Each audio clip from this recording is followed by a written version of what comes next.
My name is Troy Killingbeck, and I'm from Kingston, Ontario, Canada. Simon Mark Jones from the Wirral. My name's Rob Lynch, and I'm from Norfolk. Scott Tail from Edinburgh. Richard Reck from Monroe, Michigan. Kevin Dunphy, Nova Scotia, Canada. Scotland, early February, and 6 soldiers from the UK, USA and Canada have just arrived at the Duke's course in St Andrews, embarking on a month-long training programme to become caddies.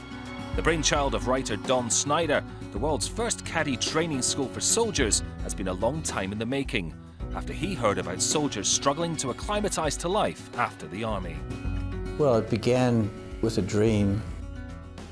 I was working here in St Andrews as a caddie for 2 seasons, and caddies basically have an intense loyalty. You know, you never give up on your golfer.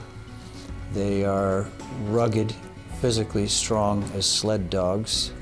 And most of them are refugees from another life. And when you think of those 3 things, you're really describing soldiers as well. The man in charge of teaching the soldiers their new skill set boasts more Scottish links caddying experience than almost anyone else. Former Caddie Master of the Year in Scotland, Davy Gilchrist. My philosophy, when I say to one of my caddies, go out for a loop with your guest, is enjoy it. Make him enjoy it. You're now in charge now. You're going to just take him around this golf course in the least strokes possible. The hardest thing, probably, positioning on the golf course, being in the right positions, avoiding getting in other golfers' lines. So there are ways to counteract that. You can then steer it going forward, a bit like a cricket action. The soldiers have also trained with David Scott, one of a handful of PGA Master professionals, the highest educational level in the PGA structure. I gave them all a post-it note or 2. I'll read them out here. Caddie School for Soldiers.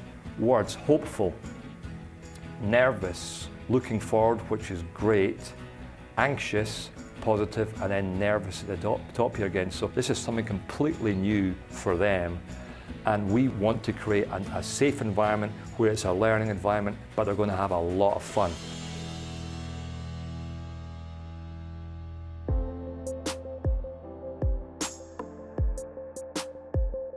I served 19 years in the Canadian military. I served 22 years. I was a Royal Marine. I served for just over 6 years. I lost my arm in 1991 in the first Gulf conflict. I currently still serve. I'm on my 13th year. Canadian Army as a combat engineer for almost 10 years.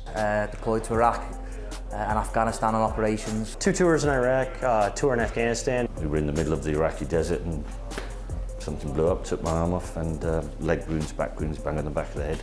Usual sort of stuff. For these 6 soldiers, the golf course provides a new lease of life. All of them play to various levels, but caddying is a new challenge entirely, and one they're relishing. The golf course is perfect, for me anyhow. It allows me to slow my mind down. So this to me, not only great opportunity, first time I've ever been to the UK, potential career, but it's also been therapy for me as well. So it's like just being in the outdoors. It feels very rewarding, honourable to actually be picked for it, and very strange. I deal with some mental health issues, and I'm able to slow down. The hustle and bustle of everyday city life is a bit too much for me at times. It's just nice to be up here with guys like myself, ex-military. A lot of us wounded, just in a nice, quiet, safe environment with a bit of golf thrown in. There are crossovers with soldier life, which they all seem to be embracing, from camaraderie within the team to dealing with heavy bags as they march around the Dukes and the nearby Earls Ferry links. They've all quickly realised the golf course is a place where servicemen and ex-servicemen can thrive. Because I'm back in the service environment, the banter is great. There's a lot of similarities, to be honest. I didn't realise how much of a team effort it can be out there, especially when the weather gets bad. Times out there get tough for your golfer. Not easy to clean somebody's clubs, to pick the bag up and try and keep up with them. And if I can show them that I can do it with an arm missing, then there's no reason why they can't. Yeah, there's a bond there that soldiers understand, and you don't want to break that ever. I would love to get full-time employment out of this at the end, but if that doesn't happen, the experience is a once-in-a-lifetime opportunity.